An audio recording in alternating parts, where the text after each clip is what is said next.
Hola, ¿qué tal? En este siguiente video vamos a seguir platicando acerca de el esfuerzo y deformación que sufren los sólidos. En esta ocasión vamos a hablar sobre una aplicación o sobre la parte práctica, digamos, que es conocida como el módulo de Young. Entonces, vamos para allá. Como lo dijimos en el video anterior, la ley de Hooke es muy importante para describir la deformación en sistemas muy sencillos, como el sistema masa-resorte, un resorte al cual se le actúa una fuerza y se genera una deformación. La ley de Hooke es esta: la fuerza es igual a una K multiplicada por una X con un negativo, donde la F es conocida como la fuerza de restitución. Recuerden que la fuerza de restitución es la que se opone a la deformación, se mide en newtons. La K es la constante elástica del resorte, es precisamente la que me dice qué tan fácil o qué tan difícil es que el resorte se deforme, y X es la deformación que sufre el resorte debido a la acción de la fuerza, que se expresa en metros. Debido a las unidades, pues la ecuación es dimensionalmente correcta. La fuerza en el lado izquierdo se mide en newtons y lo demás del lado derecho, newton sobre metro, la constante K, y la deformación en metros. Recuerden entonces que la fuerza que deforma es hacia abajo y la fuerza de restitución a la que hace referencia la ley de Hooke es hacia arriba. En este caso, recuerden esa parte muy importante: la fuerza de restitución siempre se opone a la deformación. Y entonces, nuevamente nuestras gráficas, donde el comportamiento entre fuerza y deformación es un comportamiento lineal, es decir, el de una línea recta, pero que la inclinación de esas rectas pues va a depender del tipo de resorte, de qué tan fácil o qué tan difícil es que que ese resorte se deforme debido a la acción de una fuerza. Sin embargo, la ley de Hooke, que aunque es muy útil, tiene ciertas limitaciones. Y la limitación inmediata es, por ejemplo, que sirve únicamente para describir sistemas sencillos como un resorte, pero no es útil para describir casos más reales o útiles o reales, como es el caso de sólidos. Por ejemplo, nosotros podemos tener un sólido de esta manera, una varilla, un cilindro sujeto de la parte de arriba, y lo que nos damos cuenta es que no es lo mismo que una determinada fuerza actúe sobre un sistema, sobre una varilla, si la varilla es gruesa o delgada. Es decir, tenemos que considerar las propias dimensiones de ese sólido que vamos a deformar. La ley de Hooke no toma en cuenta las características geométricas del sólido que vamos a deformar. Y además, algo muy importante es que la deformación se debe expresar pues algo más que como una simple diferencia en longitudes, sino más bien como una proporción respecto a la longitud inicial. Esto es muy interesante porque si decimos, por ejemplo, que un objeto se deformó 1 centímetro, en realidad no estamos diciendo si esa deformación es muy grande o muy pequeña. Decir que esa deformación es muy grande o muy pequeña lo podemos hacer cuando lo comparamos respecto a la longitud inicial que tenía. Por ejemplo, si el objeto tenía una longitud inicial de 10 metros y se deformó 1 centímetro, pues la deformación en realidad es muy pequeña. De 10 metros se deformó 1 centímetro, la deformación es pequeña. Pero si el objeto tenía una longitud inicial de 2 centímetros y se deformó 1 centímetro, obviamente la deformación es muy grande al compararla con la longitud inicial que tenía. Entonces, por ello es que la ley de Hooke parece un poco trunca, parece incompleta, y tenemos más bien que extenderla para poder describirla respecto a las características físicas, las dimensiones del sistema. Entonces, por ejemplo, si tenemos aquí nuestra varilla a la que le vamos a aplicar una fuerza hacia abajo, pues obviamente se va a deformar debido a la acción de esa fuerza, pero como decíamos, no es lo mismo si la misma fuerza actúa en un sistema grueso, donde las dimensiones forman un papel importante. Entonces, partimos de la ley de Hooke. La ley de Hooke es esta, donde, insisto, la F es la fuerza de restitución, la X es la deformación, la K es la constante del resorte. Y entonces lo que hacemos ahora es pasar a una siguiente definición, que es lo que se conoce como el módulo de Young o módulo de elasticidad. Observen que la forma de la expresión es muy parecida. Esta letrita como de forma extraña es una letra griega que se llama sigma. Sigma viene a representar la F, la K del resorte viene a ser reemplazada por una E, y la X viene a ser reemplazada por esa E curveada que se llama letra epsilon. Es otra letra griega que se llama epsilon. El menos desaparece, lo que significa que nuestra nueva expresión dada por el módulo de Young describe que tanto la deformación como esa fuerza que actúa están en la misma dirección, en el mismo sentido, actúan en el mismo sentido. Ahora vamos a describir qué es cada una de estas variables. Entonces, la letra griega sigma está refiriéndose al esfuerzo de tensión, también puede funcionar para un esfuerzo de compresión, al esfuerzo de tensión al que está sometido ese sólido. Ese esfuerzo de tensión viene definido como la fuerza que está actuando en mi sólido dividido entre el área de la sección transversal de mi sólido. Esa sección transversal pues puede ser un cuadrado si es una viga, o puede ser un círculo si es un alambre, o si es un pequeño cilindro, si es una varilla. Eso es lo que se conoce como la sección transversal. A la combinación de unidades entre Newton dividido entre metro cuadrado se le denomina como Pascal. Entonces el esfuerzo se define como la proporción entre la fuerza que actúa en mi sólido dividido entre el área de la sección transversal. La unidad del esfuerzo es el Newton sobre metro cuadrado, que se denomina Pascal. Esto es en el sistema internacional. La letra epsilon, esa digamos curveada, es lo que se conoce como la deformación unitaria. No es otra cosa más que una proporción entre la deformación y su longitud inicial. Observen que longitud final menos longitud inicial es lo que hemos definido como la deformación anteriormente, pero dividida entre la longitud inicial para darnos una idea de cuánto es ese cambio. Debido a que tanto en el numerador como en el denominador las dos expresiones son longitudes, la deformación unitaria no tiene unidades, es una simple proporción, una proporción entre dos longitudes. Y la E es lo que se conoce como el módulo de Young o módulo elástico del sólido. Entonces, esta es la manera en que se reescribe la ley de Hooke mediante el módulo de Young, que es una manera más útil, una manera extendida, una manera más correcta de describir cómo se deforma un sólido debido a la acción de una fuerza.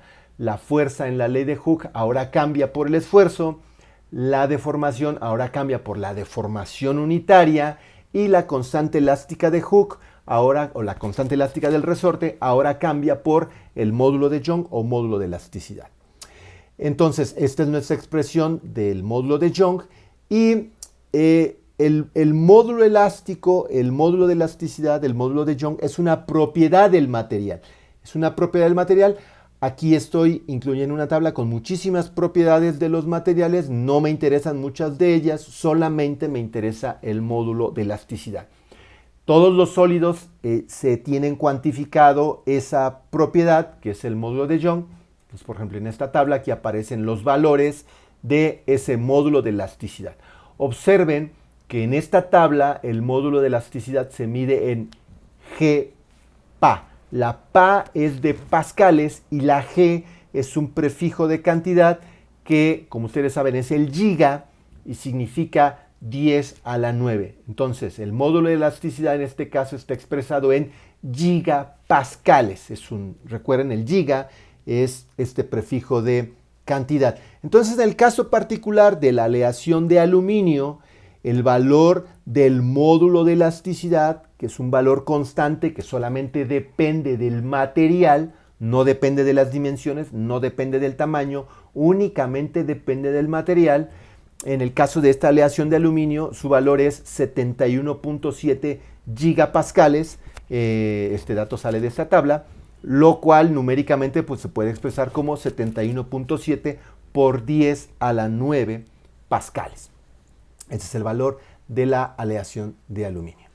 Ahora vamos a ver un ejemplo para entender cómo es que funciona este módulo de Young, esta extensión de la ley de Hooke. Entonces, este es nuestro ejercicio. Una varilla de aleación de aluminio, que es el dato que vimos anteriormente, de 2 metros de longitud y un diámetro de 1/4 de pulgada, es sometida a una fuerza de 1200 newtons. Vamos a suponer que esa fuerza es una fuerza de tensión. Entonces nos preguntan tres cosas. Nos piden cuál es el valor del esfuerzo al que está sometida la varilla.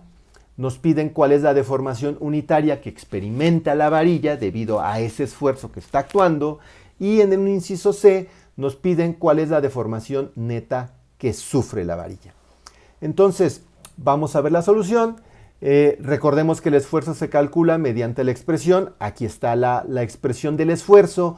F es la fuerza que actúa sobre mi sólido y A es la sección transversal. En este caso es una varilla, por lo tanto su sección transversal es un círculo, una circunferencia.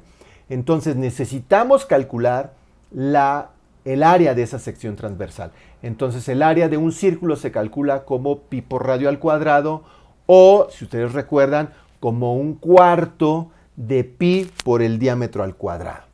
Entonces vamos a utilizar la última expresión, la del diámetro, porque es el dato que nos dan. El diámetro es 1/4 de pulgada. Entonces hacemos las conversiones de unidades. Primero pasamos de pulgadas a centímetros, que es el dato que conocemos. Una pulgada tiene 2.54 centímetros. Y luego pasamos de centímetros a metros para expresar nuestro diámetro en metros. Entonces aquí hacemos las conversiones de unidades. Haciendo todas las operaciones obtenemos que el diámetro de 1/4 de pulgada equivale a 6.35 por 10 a la menos 3 metros. Con ese dato del diámetro expresado en metros, podemos calcular el área de la sección transversal, 1/4 de pi por el diámetro al cuadrado, sustituimos valores, hacemos las operaciones en una calculadora y obtenemos que el área transversal de esta varilla es 3.167 por 10 a la menos 5 metros cuadrados. Con este dato, pues podemos calcular ya el esfuerzo al que está sometida nuestra varilla. Entonces sustituimos valores, la fuerza es 1200 newtons, el área transversal es 3.167 por 10 a la menos 5 metros cuadrados y haciendo las operaciones obtenemos que el valor del esfuerzo sigma es este que está dado en newton sobre metro cuadrado, lo cual se expresa también en pascales y se puede expresar de esta manera en prefijos de cantidad como en megapascales o en notación científica por 10 a la 6 pascales. Es decir, es un esfuerzo de 37.89 por 10 a la 6 pascales o 37.89 megapascales.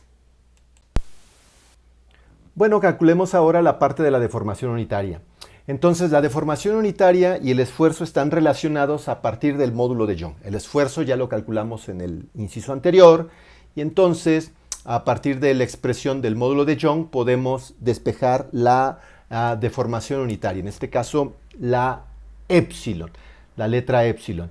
A partir de nuestra tabla de las propiedades físicas, podemos obtener el valor del módulo de elasticidad de la aleación de aluminio, que es 71.7 gigapascales, que se pueden expresar como 71.7 por 10 a la 9 pascales. Entonces simplemente sustituimos en la expresión anterior despejada para la deformación unitaria, donde sigma, el esfuerzo, 37.89 por 10 a la 6 pascales, lo obtuvimos en el inciso anterior. El módulo de Young lo obtenemos de tabla, 71.7 por 10 a la 9 pascales. hacemos las operaciones y obtenemos la deformación unitaria, que como hemos dicho es adimensional porque viene de una proporción. Y entonces el valor es este, 0.00528, que equivale a 5.28 por 10 a la menos 4. Esta es la deformación unitaria. Ahora, puede ser que me interese a mí, como dice el inciso C, la deformación neta, no una proporción, sino la deformación neta que sufre nuestra varilla. Entonces, esa deformación neta se obtiene a partir de la longitud inicial. Recordemos que la deformación unitaria, por definición, es lo que se deformó dividido entre la longitud inicial. Muchas veces esta deformación que sufre el objeto, que sufre el sólido, la X, se puede expresar también como una delta L, como un triangulito L. Entonces, si despejamos el triangulito L, que es la deformación, la diferencia entre longitud final menos longitud inicial, a partir de la deformación unitaria podemos obtener el valor total. Entonces, la longitud inicial son 2 metros, sustituimos simplemente nuestros valores y obtenemos que la deformación neta que sufrió es 0.00106 metros. Es decir, aproximadamente 1.06 por 10 a la menos 3 metros, que son más o menos como 1 milímetro. Entonces, debido a este esfuerzo que está actuando sobre la varilla de 2 metros de longitud, nuestra varilla se alargó, se deformó aproximadamente 1 milímetro. 1 milímetro. Finalmente me gustaría platicar, para cerrar este tema del módulo de Young, sobre lo que se conoce como la curva de elasticidad típica de un sólido. Entonces, en esta gráfica, en el eje horizontal, pongo la deformación unitaria y en el eje vertical pongo el esfuerzo que actúa. Entonces, hay algunos puntos importantes en esta gráfica, por ejemplo, el marcado con el número 1, que es el límite de elasticidad. ¿Qué es este punto de límite de elasticidad? Todo lo que está por debajo de todos los esfuerzos y todas las deformaciones que están por debajo de este límite representan la curva, la parte elástica de mi sólido. Es decir, en esta parte mi sólido se va a deformar siguiendo la descripción del módulo de Young. Se va a deformar como en una línea recta, como se ve claramente aquí en el comportamiento, y cuando terminemos de aplicar ese esfuerzo, el sólido regresará a su posición original. Es decir, no es su parte elástica, no va a sufrir una deformación permanente. El problema surge cuando rebasamos ese límite elástico. Cuando rebasamos ese límite elástico, entonces estamos en la zona donde donde pueden ocurrir deformaciones permanentes, es decir, mi sólido ya no va a recuperar su forma o sus dimensiones iniciales, precisamente porque ya rebasamos el límite elástico e inclusive podemos acercarnos al punto de ruptura, es decir, donde mi sólido se quiebre, donde el sólido se rompa. Entonces, esta curva de elasticidad la estoy poniendo aquí de una manera muy típica. Cada sólido tiene una curva muy particular, pero la descripción general es esta. Una zona donde funciona, donde el sólido se describe de manera elástica a partir del módulo de Young, de una manera lineal, que es la zona verde, y luego la zona, digamos, de riesgo, donde ya las propiedades elásticas se han perdido, he rebasado el límite elástico, estoy en la zona de deformación permanente de mi sólido, ya quedó deformado para siempre e incluso puedo llegar al punto en que se quiebre. Bueno, y ahora ya lo único que queda es hacer ejercicios.